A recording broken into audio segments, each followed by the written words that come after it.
बोलिए गणपति महाराज की जय। ये जो प्रसंग है वो शिव पुराण के अंतर्गत है। शिव पुराण में रुद्र संहिता के कुमारखंड से लिया गया है। और इस प्रसंग में माता पार्वती कैसे गणेश जी को उत्पन्न करके उनको द्वारपाल के पद पर नियुक्त करती हैं। और गणेश जी जब द्वारपाल रहते हैं तो शिव गणों के साथ उनका कैसे संग्राम होता है। शिव जी के द्वारा गणेश जी का सिरछेदन होता है और माता पार्वती इससे कुपित होकर के शक्तियों को प्रकट करती हैं और प्रलय मचाती हैं। देवता और ऋषि माता पार्वती को प्रसन्न करने की उनकी स्तुति करते हैं। फिर उनके पुत्र को दोबारा कैसे जीवित होता है और जीवित होने के बाद माता पार्वती प्रसन्न हो जाती हैं और उनको देवताओं में गणेश जी को अग्र पूज्य माना जाने के लिए कैसे एक आशीर्वाद प्रदान होता है।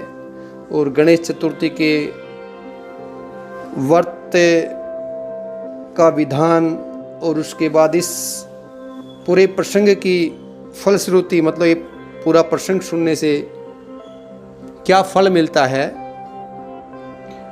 उसकी सब चर्चा यहाँ पे हो रही है।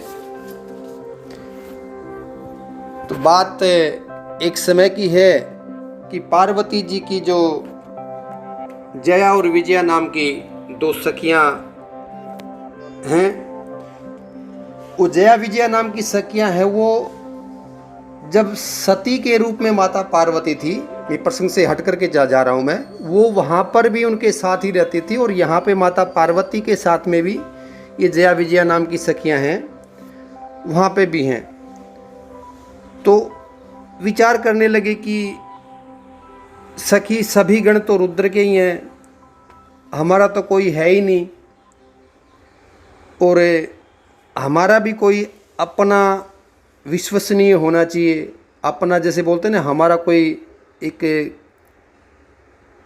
गुप्त चर टाइप में कोई ऐसा कि हम जिसके ऊपर पूर्ण विश्वास कर सके, तो ऐसे टाइप की वो चर्चा करती हैं, इस प्रकार से चर्चा करती हैं। माता पार्वती ने विचार को अच्छा समझा और ज़्यादा ध्यान नहीं दिया। तो एक दिन की बात है, माता पार्वती स्नान कर रही थी और भगवान भोलेनाथ है, शिवजी महाराज नंदी को डरा धमका करके और घर के भीतर चले आते हैं। शंकर जी को आते हुए देख करके जगत जननी पार्वती उठ करके खड़ी हो जाती है। उनको थोड़ी सी लज्जा आती है और वो आश्चर्यचकित हो गई। और उस समय उनको वो सखियों के द्वारा जो चर्चा हुई थी कि हमारा भी कोई अपना गण होना चाहिए, तो उनकी जो हितकारक और सुखप्रद जो वचन था उसको थोड़ा सा अमल में लाने के लिए उनके दिमाग में वो बातें फिर से आ गई। तो जैसे उनको समय के अनुसार ये विचार करके के माता पार्वती जी ने अपने शरीर के मैल से एक ऐसे चेतन पुरुष का निर्माण कर दिया जो संपूर्ण शुभ लक्षणों से संयुक्त था। कहने का तात्पर्य कि उन्होंने गणेश जी को उत्पन्न कर दिया अपने मैल से और आशीर्वाद देकर के कहा, तुम मेरे पुत्र हो और मेरे अपने ही हो, तुम्हारे समान प्यारा मेरा यहाँ कोई दूसरा नहीं है। और पार्वती जी के ऐसा कहने पर के गणेश जी उनको नमस्कार करके बोलते हैं, माँ कहिए क्या आदेश है। पार्वती जी कहते हैं, आज से तुम मेरे द्वारपाल हो जाओ और मेरी आज्ञा के बिना कोई भी हठपूर्वक मेरे महल के भीतर प्रवेश न करने पाए, चाहे वह कहीं से भी आए, कोई भी हो। बेटा यह मैंने तुमसे बिल्कुल सत्य बात कही है, मेरी आज्ञा के बिना कोई अंदर घुसना ही नहीं चाहिए। और हाथ में उनको एक दंड दे दिया। दंड मतलब जो देसी भाषा में कहते हैं लठ पकड़ा दिया, हाथ में, जा बेटा गेट के ऊपर खड़ा हो जा और किसी को भीतर मत घुसने दे, लठ बजा चाहे कुछ भी कर। मेरी आज्ञा के बिना। अभी गणपति जी, भगवान गणपति जी महाराज द्वार पर पैना देने लगे। शिव जी की तो ये पूरी लीला थी। शिव जी द्वार पे पहुंचे, गणेश जी शिव जी को रोकते हैं। गणेश जी शिव जी को रोकते तो शिव जी बोलते हैं, भाई ये कौन है, कहाँ से, किसको, ये नया द्वारपाल कहाँ से आ गया। अभी दूसरे द्वारपाल जो बोलते हैं कि भगवान ये तो पार्वती जी के पुत्री हैं और द्वारपाल के रूप में ही बैठे हैं। ठीक है, तो उन्होंने जानकारी ऐसे हासिल की। ठीक है, तो आप अंदर नहीं जाने दे रहे थे, तो कभी कभी फौज वाली भाषा में बोलते हैं कि अरे ये को सिक्योरिटी को किसने लगा दिया इधर गेट के ऊपर, बदलो इसको। ठीक है, जब लेकिन अगर कोई सिक्योरिटी वाला जो ड्यूटी वाला अगर बंदा मजबूत है, कड़क है, तो सीधा अकड़ जाता है। मौला साहब मेरी ड्यूटी है, मुझे पता है, मैं ड्यूटी कर रहा हूँ, आप आई कार्ड दिखाइए, आप अपनी ड्यूटी निभाइए, तब मैं आपको अंदर आने दूंगा, तब मैं आपको छोड़ूंगा। तो यहाँ पे बहस हो जाती है। तो ऐसे ही गणेश जी की शिव जी के साथ में बहस होगी और शिव जी ने अपने गणों को आदेश दिया, भले इसको हटाओ या तो फिर आपस में ऐसे एक दूसरे का संघर्ष हो गया। संघर्ष भी मतलब कितना हुआ कि आप बहुत बड़ा एक भीषण युद्ध हो गया गणों के बीच में और गणेश जी के बीच। गणेश जी हारे नहीं, तो बीच बचाव करने के लिए भगवान भोलेनाथ शिव जी उनमें आते हैं और महेश्वर ने आकर के त्रिशूल से गणेश जी का सिर काट लिया। जैसे ही सिर काट लिया, ये समाचार अंदर पार्वती को मिला तो उनको बहुत गुस्सा आ गया। उन्होंने बहुत सी शक्तियों को उत्पन्न करके और बिना विचारे ही प्रलय करने की आज्ञा दे दी। अभी जब प्रलय शुरू हुआ तो सब ऋषि मुनि और देवता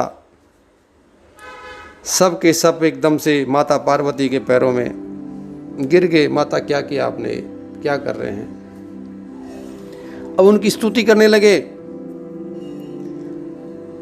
तो स्तुति करने के बाद फिर माता पार्वती प्रसन्न होती हैं। प्रसन्न तो क्या, वो कहने लगी कि अगर मेरा बेटा जीवित हो जाए तब ये प्रलय बंद होगा। तो जीवित होने के लिए जब बोला तो देवता ऋषि मुनि सब भगवान भोलेनाथ को बोलते हैं। भोलेनाथ उनको आदेश देते हैं कि उत्तर दिशा की ओर जाइए, वहाँ पे जो जीव पहले मिले उसी का सिर काट करके इस बालक के शरीर के ऊपर जोड़ देना। अभी गण हैं वो उत्तर दिशा की तरफ जाते हैं। उत्तर दिशा में एक दांत वाला एक हाथी मिला और उसका सिर ला करके गणेश जी के सिर के ऊपर टिका दिया। अभी गण बोलते हैं भगवान भोलेनाथ को कि भगवान हमने तो अपना कार्य कर दिया, अभी आगे आप कीजिए। भगवान ने उनको आदेश दिया, ठीक है, कि वेद मंत्र पढ़ो और ये सब। तो देवताओं ने क्या किया कि वेद मंत्रों की ध्वनि से जल को अभिमंत्रित कर दिया और भगवान भोलेनाथ को याद करके और उनके आदेश के अनुसार से उस जल को गणेश जी के सिर के ऊपर छिड़क दिया। उस जल के जैसे ही वो स्पर्श हुआ, वो बालक और शीघ्र ही मतलब चेतन युक्त होकर के जीवित हो गए। तो कहने का मतलब तात्पर्य कि गणेश जी जैसे निद्रा में कोई बच्चा उठता है, इस प्रकार से खड़े हो जाते हैं।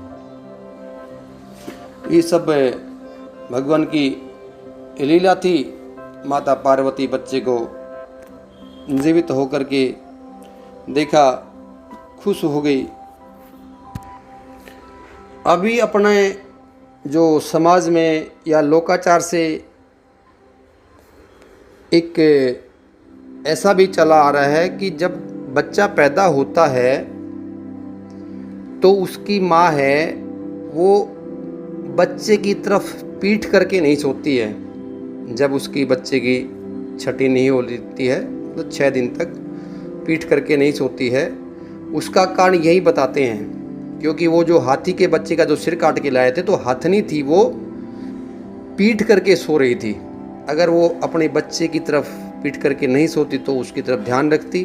तो एक अपने समाज में कहावत भी इसको मानते हैं। भी अगला प्रसंग दूसरी उसमें करेंगे और फलश्रुति की भी चर्चा करेंगे। जय श्री राम, जय श्री।